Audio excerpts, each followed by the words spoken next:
Salut Johan, merci pour cette interview. Ça fait longtemps que je te suis et je ton contenu et vraiment ça me fait plaisir que tu sois là. Et voilà. Donc, est-ce que tu peux te présenter et me dire quel est ton parcours? Simplement te présenter, quoi. Bah, merci à toi de m'avoir invité. Alors, pour me présenter, pour faire simple, à l'heure actuelle, je suis, entrepreneur. Donc j'ai créé mon entreprise pendant que j'étais étudiant. Donc au moment où on fait l'interview, ça fait un petit peu plus de 10 ans maintenant et aujourd'hui, je suis business mentor. Donc j'accompagne les entrepreneurs et les indépendants à développer, que ça soit au niveau de leur mindset, état d'esprit, tout ce qui est efficacité, gestion de l'entreprise, marketing, branding et en termes de stratégie également, réussir à trouver les bons ce que j'appelle les flots de vente pour réussir à, faire connaître ses offres, les vendre et puis surtout, là où je travaille beaucoup, c'est sur l'aspect, gestion du temps, c'est-à-dire, l'automatisation, donc réussir à ne plus être emprisonné dans son business et avoir un business qui nous permet justement d'être plus libre, que ça soit, pour notre vie personnelle, mais aussi pour, se consacrer à des projets, autour. Parce que souvent l'entrepreneur se retrouve à travailler beaucoup et emprisonné dans son business et moi j'ai une vision un peu plus, liberté, que ça soit dans l'apport de valeur, mais également soi-même dans son style de vie pour être plus épanoui dans son activité. Donc voilà ce que je fais en gros aujourd'hui et voilà, je me suis lancé maintenant il y a, plus de 10 ans. Ok. Et du coup, lorsque tu as commencé, tu étais vraiment dans une situation, tu parles souvent dans ta chaîne que tu étais étudiant, fauché avec, enfin, avec une dette, tu étais vraiment dans une situation, on va dire, difficile. Et en fait, qu'est-ce qui t'a vraiment motivé pour pouvoir en fait arriver à ce stade-là où maintenant tu as vraiment développé une activité en ligne, tout ça? Qu'est-ce qui t'a motivé en fait? Vraiment au début, Oui, donc en fait, quand j'étais étudiant, j'ai fait une école de commerce. Au début, j'ai commencé par une école d'ingénieur et à bac+2, j'ai bifurqué en école de commerce parce que j'étais plus tout ce que j'avais envie de faire. Donc comme quoi la première leçon souvent, c'est que même si on prend des décisions d'orientation, c'est pas grave, hein, si on change, on n'est pas toujours, parfois faut tester des choses pour voir, si c'est la bonne voie et puis surtout, je me suis rendu compte que quand j'étais, en école de commerce, on me promettait que j'allais avoir un job salarié, un CDI dans une boîte. Ça m'attirait pas du tout, ça me faisait même, ça m'angoissait parce que mmh, j'avais comme dans toutes les écoles, on fait des stages et pendant les stages, je me disais: «Mais jamais j'ai envie de travailler dans une boîte». Après je suis pas du genre à mépriser le salariat et tout, c'est juste que c'est pas fait pour moi. C'est vraiment pas mon j'ai plus envie de liberté, de créativité dans mes projets et du coup, en plein dans mes études, j'étais un peu le mauvais élève où au lieu d'écouter les cours, je travaillais sur, mes sites internet. Notamment, j'avais ouvert à l'époque un blog, où je parlais justement que je voulais devenir entrepreneur. J'ai juste partagé ça de façon transparente. Je savais pas comment j'allais arriver, je savais pas qu'est-ce que j'allais faire et j'ai commencé en vendant du consulting.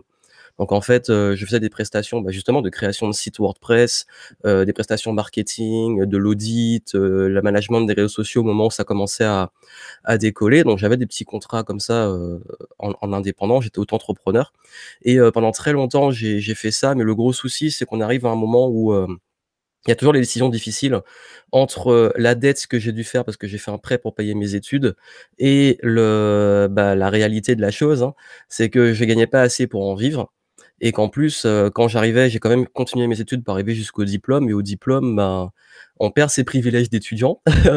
Surtout en mmh, France où quand on est étudiant, on a quand même pas mal d'avantages pour le loyer, pour tout ce qu'on paie, c'est toujours un peu moins cher et là, j'arrivais, en fait, dépouillé sans rien, avec en disant: «Je veux pas être salarié, je veux créer ma boîte». Donc tout le monde s'est dit: «Mais il est fou, qu'est-ce qu'il fait?» Et là, j'ai eu en fait une prise de conscience sur le fait que vendre mon temps, c'était pas viable.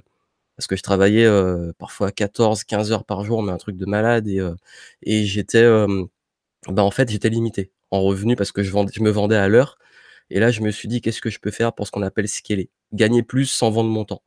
Et donc là, c'est vraiment le gros challenge. C'est ce qui m'a motivé en fait, c'était de comprendre la différence entre créer un métier et créer un business. Que j'avais créé un métier en fait. Et là, j'ai commencé à travailler beaucoup plus sur tout ce qui est sur, le web, l'automatisation, les produits numériques, des systèmes, ce qu'on appelle scalables, qu'on peut vendre à l'infini en le créant une fois. Et c'est ce qui m'a permis en fait, on va dire, 1 ou 2 ans après mes études, de partir en voyage et de pouvoir, travailler où je veux, quand je veux et d'avoir en plus le fait que je gagnais de l'argent sans vendre mon temps. Donc ce qui m'a vraiment motivé à ce moment-là, c'était de sortir de la prison de verre et réussir à avoir une activité qui me permette cette liberté parce qu'au final, je me suis rendu compte que ma vraie motivation, c'était la liberté et tant que j'étais enfermé dedans, je pouvais pas être libre, en fait. Donc voilà ce OK, qui m'a vraiment motivé à ce moment-là et qui m'a le déclic, le premier déclic qui s'est passé. d'accord. L'envie de liberté, quoi Ouais. et je me posais cette question, je me disais: «Mais c'était quoi, en fait, enfin, lorsque tu as réussi à vraiment atteindre cette indépendance, cette liberté, c'était quoi, en fait, la chose que tu imaginais au début? Tu disais, tu avais une croyance par rapport à ça, une croyance limitante Oui. et au final, quand tu as réussi, en fait, enfin, c'était quoi, en fait, la plus grosse croyance limitante, au final, qui te stoppait, en fait, dans ce rêve, au final? Parce que ça paraît très difficile de l'extérieur, en fait, quand tu as pas Oui. réussi ça et les gens vont dire: «Ah non, c'est pas vrai» et cetera. Mais toi, tu Bah, l'as la fait croyance, et c'est c'est ça, la preuve, quoi. Ouais. c'est vraiment le fait de pas y croire. De se dire: «Bon, bah, en fait, c'est toujours des mecs qui, c'est un peu le cliché, bon, on le fait toujours, mais c'était un peu à l'époque, c'était beaucoup ça, c'était vraiment la grosse vague, là, c'est en train de revenir. C'était les mecs sur des plages qui disent, «On peut gagner de l'argent en sirotant des mojitos», qui ressemblent un peu au spam, Mmh mh. qu'on voit, à l'époque. Bon, c'est pas un bon exemple, on l'a tous fait, hein, d'aller, télécharger des des films ou des séries, sur le vieux Méga Upload et tu tombais Mmh. sur les pubs de gars qui te disaient, «Voici comment gagner de l'argent depuis ton canapé» ou qui est sur une plage en train de gagner de l'argent. C'est vraiment le cliché, mais on était en plein dedans Ouais. et puis on est habitué à ça. On se dit: «Mais ça, mais c'est complètement débile, c'est un truc d'arnaque» et c'est des arnaques en effet, mais c'est quand même possible dans le sens où on a toujours cette vision, bah, si c'était vraiment possible, tout le monde le ferait. Et donc, la cette croyance-là, en fait, ce que j'avais, en fait, c'était vraiment toujours à osciller entre: «Est-ce que ce rêve-là est réel et est-ce que je dois mettre les pieds sur terre et continuer, bah, chercher un CDI», hein, comme on fait tous quand on sort d'une école de commerce Ouais. et quand on a une dette à rembourser. Et donc j'avais cette deadline aussi en fait, j'avais 1 an avant de commencer à rembourser mon prêt, qui fait que j'avais besoin de la preuve, de casser la croyance que je pouvais y arriver. Mmh. Il fallait en fait que je me prouve que je pouvais y arriver et cette croyance limitante, c'était en fait vraiment la grosse croyance qui m'a bloqué, c'était qu'il était impossible de gagner de l'argent sans vendre son temps. C'est-à-dire que pour moi, enfin quand on dit gagner de l'argent quand tu dors ou quand tu, bah, fais autre chose, c'est pas possible. Et ça, c'est une croyance que beaucoup de gens ont, que temps égale argent et en fait, bah, c'est pas vrai puisque quand on a, par exemple, des biens immobiliers, ben, c'est de l'argent qui rentre, hein. Quand on est locataire, le propriétaire, ben, on lui paye un loyer, donc il travaille pas pendant qu'on lui paye ce loyer. Si on prend les PDG de grandes entreprises, est-ce que, par exemple, le mec qui a monté, McDonald's, celui qui est à la tête de McDonald's en ce moment, est-ce que il vend son temps? Non, puisqu'il a des franchises, il a plusieurs magasins.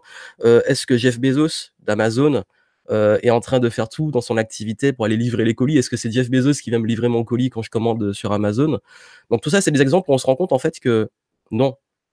Et ce qui m'a cassé cette croyance, ce qui m'a aidé à la sauter, c'est déjà des livres, que ça soit Père riche, père pauvre, qui explique en fait comment fonctionne l'argent, notamment le cadran du cash flow où il explique, bah, les différences entre celui qui est salarié, celui qui est investisseur, celui qui est, businessman et cetera.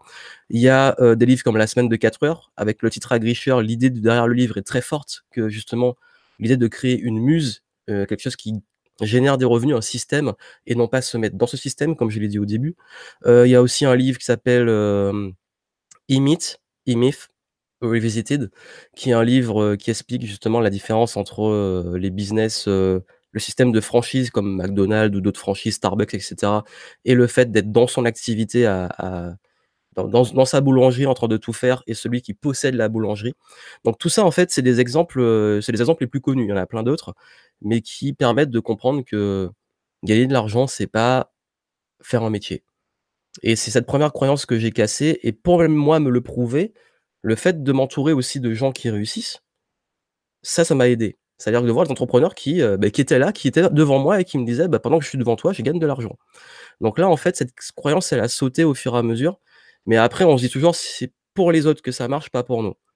Et moi, la première preuve que j'ai eue, c'est quand j'ai lancé, pour être honnête, mes 2 produits, j'ai créé en fait des formations en ligne puisque quand j'ai commencé à avoir une audience sur internet, beaucoup de gens me disaient, hem me poser des questions. Me disait: «Beh, comment tu fais pour gérer ton temps? Tu es en même temps, étudiant, tu es consultant, comment tu fais tout ça?» J'ai toujours des questions et j'ai vu, en fait, oui, que parmi les gars qui vendaient un petit peu des arnaques sur le web, certains disaient qu'on pouvait vendre aussi des formations en ligne. Donc j'ai dit: «Pourquoi pas? Je vais tester».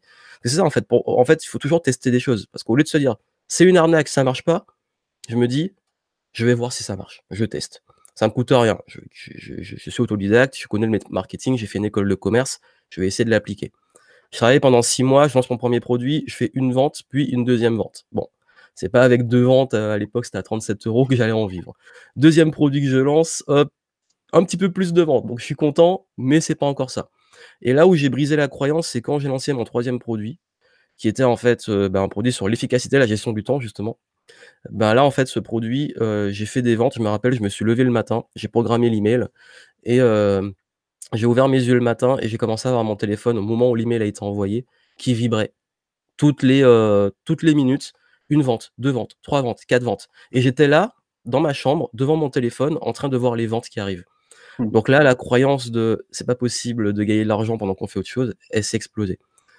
Donc ça, c'est là que tu vois, en fait, que les croyances, ça joue à plusieurs niveaux. C'est l'environnement, c'est ce qu'on consomme, c'est nos références et puis il y a un moment où il faut soi-même passer à l'action et prouver qu'on peut y arriver.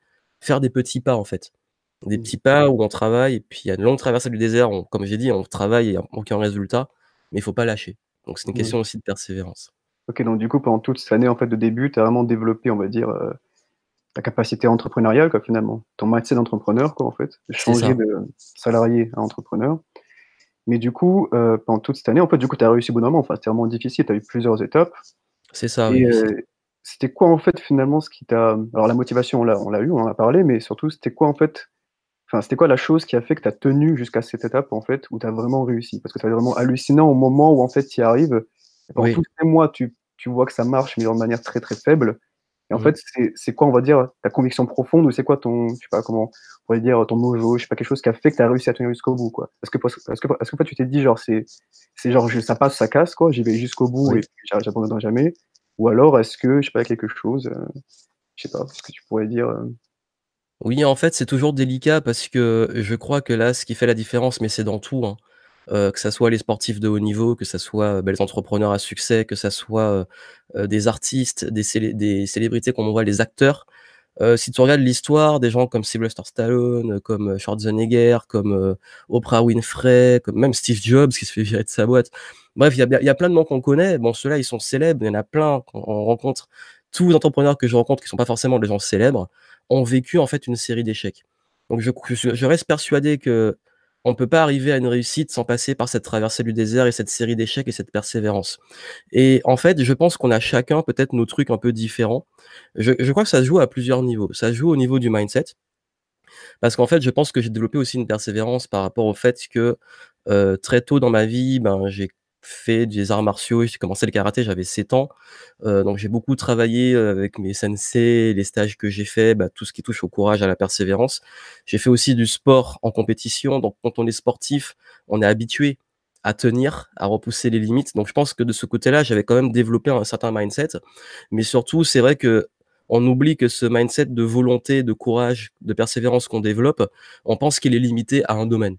Ben non, en fait, quand on a de la volonté, on l'a dans tous les domaines. C'est pour ça que les entrepreneurs, d'ailleurs, souvent, sont des personnes qui aiment le challenge, qui aiment, qui sont souvent des sportifs d'ailleurs. Il y a beaucoup d'entrepreneurs qui sont sportifs ou ouais. qui font des trucs un petit peu même à côté, où ils utilisent, de la volonté, du courage, de la persévérance et je pense qu'en fait, dans la vie de tous les jours, on a tous des moments durs. Moi, à 18 ans, je me suis pris, une grosse claque dans la figure qui m'a appris la résilience, à se relever, à continuer. On a tous, en fait, dans nos parcours de vie, des moments difficiles et qu'est-ce qui a fait que dans ces moments difficiles, on a continué? C'est ça la question, c'est qu'on parle beaucoup de l'entrepreneuriat comme un truc à part, mais je pense que c'est une expérience de vie comme les autres, où dans nos vies, on arrive à tout moment à passer justement par des moments difficiles et qu'est-ce qui fait tenir? Je pense que c'est personnel. Moi, je pense que ça vient, du sens, de se donner une raison de continuer. Alors que moi, en fait, ma liberté, et j'étais pas prêt à faire des compromis dessus. C'est-à-dire que j'ai dit: «Là, je veux être libre, je veux, réussir par». J'étais vraiment j'étais prêt à tout pour réussir. Enfin, prêt à tout sauf à vendre mon âme au diable, hein, mais quand je dis prêt à tout, c'est que j'étais vraiment, j'étais pas prêt à faire des concessions. J'ai fait beaucoup de sacrifices, que ça soit ne pas sortir avec des amis, surtout quand on est étudiant, qui sortent faire la fête, revendre sur, j'aime beaucoup les jeux vidéo. J'ai revendu mes consoles parce qu'il faut pour acheter des livres et des formations. Pour mon business, bah, j'ai revu mes standards à la baisse. Au lieu de partir en vacances, je bossais. C'est une question de choix, en fait et ce choix-là, on le fait quand on est la motivation pour moi, elle vient du sens qu'on donne aux choses. C'est à quel point c'est important pour moi d'avoir cette activité, d'avoir ce business qui tourne et je crois que cette résilience et cette persévérance est venue de là. C'est du sens de me dire: «Je veux y arriver». C'est vraiment en fait, c'est viscéral. C'est que on dit souvent qu'entrepreneur est un peu fou, ben, je crois qu'il y a ce grain de folie et la bonne nouvelle, c'est que ça se travaille. On peut travailler de la persévérance, c'est juste qu'en fait, le truc qu'on peut pas fake et sur lequel on doit absolument travailler si on manque de motivation, c'est le sens. C'est le pourquoi. C'est Simon Sinek qui dit dans un de ses livres et une conférence TED de «Start with why», commencer avec le pourquoi et le pouvoir du pourquoi et c'est ce qu'on dit beaucoup en coaching et cetera. Je sais qu'on saoule tout le monde avec ça, mais c'est tellement important. Pourquoi tu fais ça? Pourquoi tu lances ton activité? Pourquoi tu veux réussir? Pourquoi tu veux gagner de l'argent? Et c'est ça en fait, c'est que le pourquoi tu veux gagner de l'argent était au-delà de l'argent. Parce qu'au début, comme je t'ai dit, les résultats décevants, c'est quoi? C'est des résultats financiers. C'est-à-dire qu'on met beaucoup d'efforts pour gagner de l'argent, pour montrer qu'on peut y arriver parce que si on est réaliste, le business, si tu réussis, c'est que l'argent arrive. C'est très binaire, hein, en la restant business, c'est Mmh. une boîte, pourquoi elle fonctionne? Parce qu'elle est rentable. C'est aussi simple que ça et donc c'est très binaire. Je sais que autour, ça va au-delà de ça, mais dans le résultat qui va nous décevoir, c'est ça. Donc ce qui va faire la différence, c'est de se dire: «Qu'est-ce qu'il y a au-dessus de ce résultat? Qu'est-ce qui fait que je continue même si j'ai pas encore l'argent et que j'ai l'espoir que l'argent, je vais l'avoir après?» Et donc du coup, c'est ça en fait, c'était la liberté. C'était la liberté et l'épanouissement et c'est ça que je dis souvent d'aimer le process. Parce que même quand c'était dur, même quand je galérais, j'aimais créer, j'aimais tout ce que je faisais, j'aimais créer ces produits, j'aimais tester des choses, j'aimais apprendre et quand on arrive à avoir suffisamment de passion dans ce qu'on fait, même quand c'est dur, c'est qu'on est sur la bonne voie. Comme dans le sport, hein, si tu vas courir en marathon, tu peux trouver ça horrible, l'entraînement horrible, la course horrible. Pourquoi tu continues? Parce qu'au fond de toi, c'est un challenge qui te pousse. Tu es passionné par ton challenge. Et c'est pour ça que je pense qu'il faut aimer ce qu'on fait et qu'il faut avoir du sens qui dépasse le pouvoir, l'argent, la reconnaissance, parce que si on reste limité à ça, ben, on n'y arrive jamais. Parce que cette phase, pour moi, cette phase-là, en fait, c'est la phase de tri. C'est ça qu'on dit que si c'était facile, tout le monde y arriverait, ben, en fait, non. Tout le monde y arriverait parce que là où tout le monde abandonne, quand je dis tout le monde, c'est la grande majorité, c'est pendant cette phase-là, où tu es Ouais. seul face à toi-même, tu dois compter sur toi, tu dois trouver du sens et tu dois continuer. Et ça, je pense que c'est l'importance de travailler à fond sa persévérance, son état d'esprit, mais pas qu'en business, hein, de façon générale. De s'entourer éventuellement, mais il faut pas dépendre non plus des autres, parce que l'environnement joue, mais moi, j'étais très seul à ce moment-là et aussi, ben, la bonne nouvelle, c'est que maintenant vous avez plein de ressources pour travailler, vous avez des vidéos YouTube, des formations, des livres pour travailler, vous pencher sur votre sens, votre mission de vie, apprendre à vous connaître parce que c'est se connaître aussi qui permet de passer ça et tout ce travail que vous faites sur vous, comme je dis, hein, c'est souvent à 80-90 d'état d'esprit, ben, ça va vous aider après à passer cette traversée du désert et aussi continuer. Parce que croire qu'une fois qu'on a réussi, c'est fini, non. Là encore aujourd'hui, je j'ai des échecs, j'ai des traversées du désert parce qu'en fait, on est toujours en évolution constante Ouais. et l'avantage, c'est que plus on devient c'est comme le sport, hein, plus on s'entraîne, plus on devient bon, plus ce qu'on faisait avant devient facile, mais quand on affronte de nouveaux challenges, ben, c'est aussi des compétences qu'on doit développer. Donc s'il fallait résumer, apprenez à vous connaître, apprenez sur vous, travaillez votre persévérance au quotidien et puis surtout, bah, apprenez que c'est jamais un résultat qui sera définitif dans le sens où, l'échec, tout ça, c'est juste des résultats. Mais ce qui compte, vous, c'est le sens que vous y mettez et même quand on échoue, si on sait pourquoi on l'a fait, même quand on se plante, on est content parce qu'on se dit: «Au moins j'ai essayé». Donc je pense que Mmh. c'est ça qui fait la différence. C'est vraiment l'état d'esprit, en fait. D'accord. Tu as fait vraiment fait la grande transition, parce que j'allais te poser la question, est-ce que c'était vraiment la résilience? Mais au final, tu as vraiment fait le grand package qui est la résilience, la détermination, voilà, l'envie vraiment de faire les choses jusqu'au bout, quoi. Oui, D'accord et donc du coup, toi, tu proposes, voilà, des ressources, finalement, sur ta oui. chaîne? Alors, sur ta chaîne, c'est quoi le nom de ta chaîne? Pour, ceux qui vont, C'est mon nom, Joali Hongting, on me trouve, sur YouTube, en podcast, sur des blogs, donc avec mon nom, on trouve la plupart des ressources. d'accord, OK.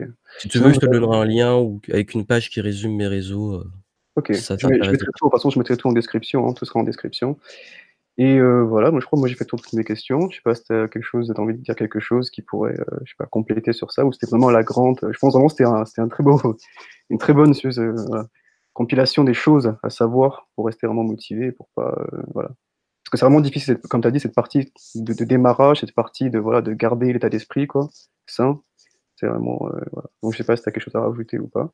Ben oui, c'est que je reste persuadé qu'aujourd'hui, c'est peut-être plus facile qu'avant. Pourquoi? Parce que quand j'ai commencé, il y avait pas autant de communautés, il y avait pas autant de ressources, il y avait pas autant de personnes qui réussissaient, enfin qui étaient visibles.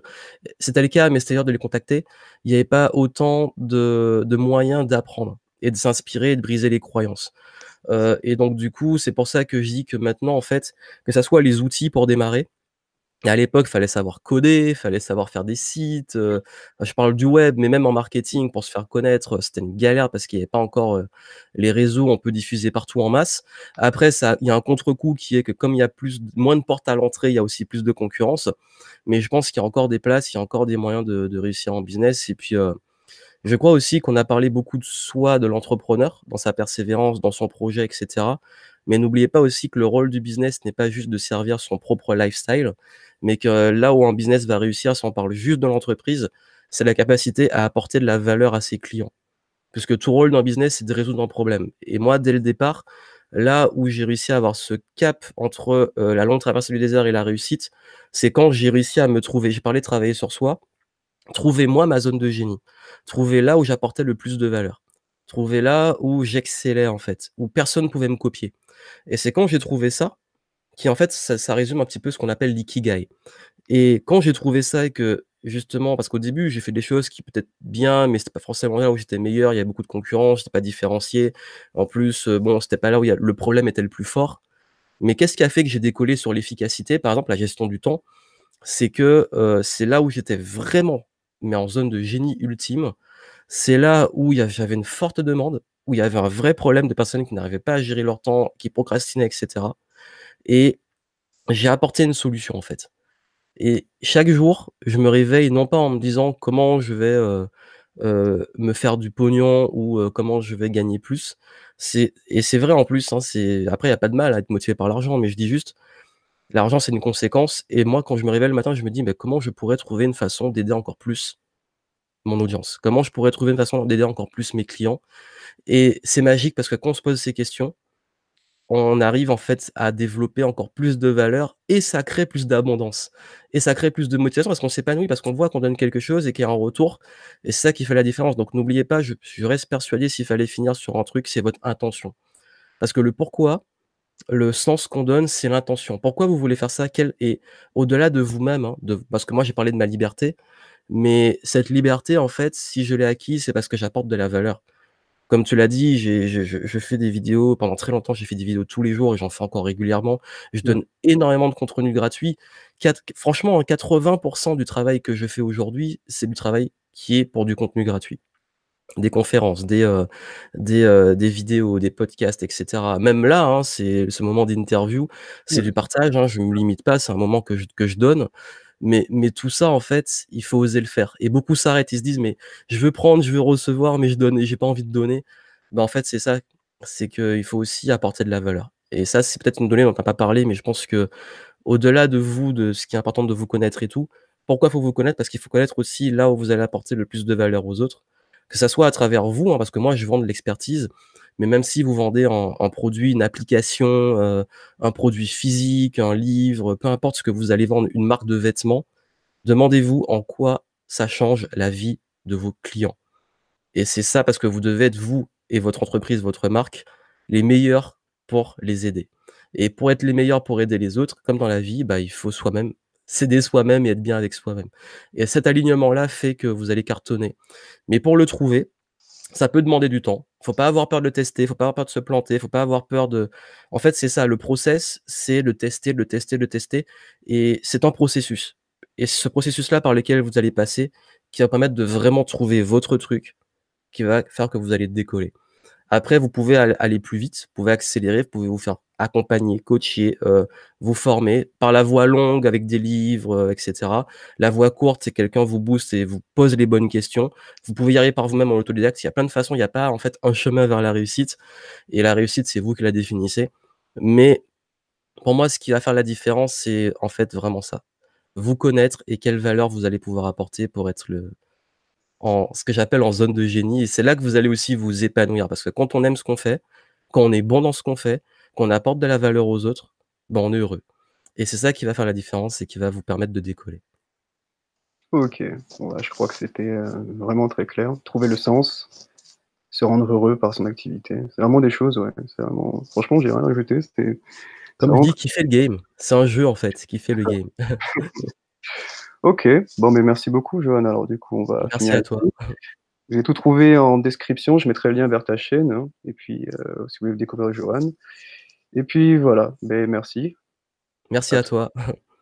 Voilà. Salut. À bientôt.